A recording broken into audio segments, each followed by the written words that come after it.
Hello everyone, எல்லாருக்கும் வணக்கம். என்னோட பேர் வந்து அபிஷா யூனஸ். நான் வந்து கிட்டத்தட்ட ஒரு வருஷமா வந்து நெக்ஸ்ட் இயர்ல வந்து லேர்ன் பண்ணிட்டு இருக்கேன். இந்த பிளாட்ஃபார்ம் எனக்கு எப்படி யூஸ்ஃபுல்லா இருந்துச்சு, ப்ளஸ் வந்து எப்படி வந்து என்னோட காலேஜ் ஸ்டடீஸையும் இந்த நெக்ஸ்ட் இயர் பிளாட்ஃபார்மையும் எப்படி வந்து சைமல்டேனியஸா கன்சிஸ்டன்டா மெயின்டைன் பண்ண முடியுது அப்படின்றத பத்தி இந்த வீடியோல பார்க்கலாம்.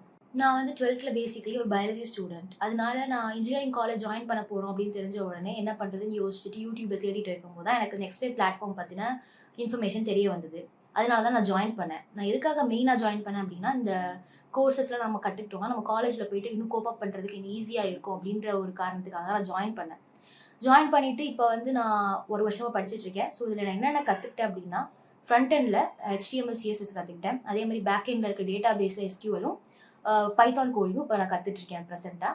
அதுக்கப்புறம் வந்து எனக்கு இந்த பிளாட்ஃபார்மில் ரொம்ப பிடிச்ச ஃபீச்சர் அப்படின்னா அது வந்து போனஸ் கோர்சஸ் தான்.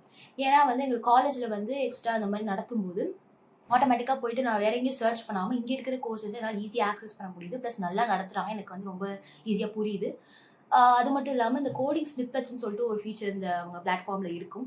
அந்த பிளாட்ஃபார்மில் இருக்க ஃபீச்சரை வந்து நான் யூஸ் பண்ணி நான் ரன் பண்ணுற கோட்ஸை நான் ஈஸியாக சேவ் பண்ணிக்கவும் திரும்ப ரெஃபர் பண்ணிக்கவும் எனக்கு ரொம்ப ஈஸியாக இருக்குது. இதுதான் எனக்கு ரொம்ப பிடிச்சது. இப்படி வந்து என்னோட காலேஜ் ஸ்டடீஸையும் ப்ளஸ் நெக்ஸ்ட் இயர் பிளாட்ஃபார்மையும் கன்சிஸ்டண்ட்டாக மெயின்டைன் பண்ண முடியுது அப்படின்றது தான் மெயின் பார்ட். ஸோ எப்படி என்னால் கன்சிஸ்டண்ட்டாக ஒர்க் பண்ண முடியுது அப்படின்னா, டெய்லியும் வந்து டேவை பிளான் பண்ணணும். 1 hour வந்து நெக்ஸ்ட் டேக்கு அப்படின்னு சொல்லி ஒதுக்கி வச்சிருவேன். அந்த 1 hour வந்து மோஸ்ட்லி ஈவினிங்காக தான் இருக்கும். லைக் 6 to 7 PM கண்டிப்பாக பண்ணுவேன் டெய்லியும் ரெகுலர் டேஸில். இப்போ ஒரு வேளை வந்து லீவ் டேஸ் அந்த மாதிரி இருந்ததுன்னா அந்த டைமில் கொஞ்சம் அதிகமாக டைம் ஸ்பெண்ட் பண்ணுறதுக்கு ட்ரை பண்ணுவேன். அப்படி இல்லாதபடி எக்ஸாம் டைம் ஒரு இன்டர்னல்ஸ் அந்த மாதிரி டைம்லலாம் என்ன பண்ணுவேன்னா, நான் வந்து ½ an hour என்னோட டைமிங் வந்து மாற்றிப்பேன். அதை அந்த வீக் டேஸில் வந்து கோப் அப் பண்ணி மெயின்டைன் பண்ணிடுவேன். ஸோ இதுதான் என்னோட சீக்ரெட். ஸோ அது மட்டும் இல்லாமல் டெய்லி டேவை பிளான் பண்ணுறது இதுதான் மெயினான திங். ஸோ இப்போ நான் பண்ணுறனால என்னோடதுல என்ன சேஞ்சஸ் என்னால் பார்க்க முடியுது அப்படின்னா, மற்றவங்களோட பெட்டராக என்னால் ஸ்கோர் பண்ண முடியுது. இன் மை காலேஜ் இட்செல்ஃப் காலேஜ்லேயுமே நல்லா ஸ்கோர் பண்ண முடியுது. அண்ட் ஆல்சோ இந்த நெக்ஸ்ட் இயர் பிளாட்ஃபார்ம்லேயும் கன்சிஸ்டன்சி மெயின்டைன் பண்ணுறதுனால நிறைய சீக்கிரமாக லேர்ன் பண்ணவும் எனக்கு வந்து ஹெல்ப்ஃபுல்லாக இருக்குது. ஸோ இதுதான் நான் பார்க்குற சேஞ்சஸ். அது மட்டும் இல்லாமல் நான் மற்றவங்களுக்கு என்ன சொல்ல விரும்புகிறேன் அப்படின்னா, டெய்லி டேவை பிளான் பண்ணுங்கள்.